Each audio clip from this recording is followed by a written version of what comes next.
గంధ పుష్ప ధూప దీప నైవేద్య తాంబూలాదికములను సమర్పించటంలో గల జ్ఞాన భాండాగారాన్ని తెలుసుకున్నాం. ఇంత విజ్ఞానం వాస్తవంగా వంట పట్టించుకున్న వానికి, జీర్ణింపజేసుకున్న వారికి హారతిలోని అంతరార్థం చాలా ముఖ్యం. కర్పూరం వెలిగించగా కనిపిస్తున్న జ్యోతిస్వరూపమైన ఆత్మస్వరూపము, ఈ ఆత్మస్వరూపమైన జ్యోతి విశ్వమంతా వ్యాపించి ఉంది. ఇదే పరమాత్మ రూపం.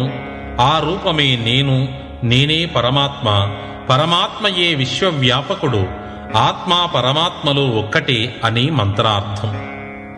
ఇంతవరకు చేసి ఉన్న గంధ పుష్పాదులైన పూజాద్రవ్యాల వినియోగంలోని జ్ఞానం గ్రహించిన మనకు ఆత్మజ్యోతి పరంజ్యోతిలో నిమజ్జనమవుతుందని, అదే మోక్షమని నిర్ణయించుకుని నిర్ధారించుకుని అద్భుతమైన జ్ఞానము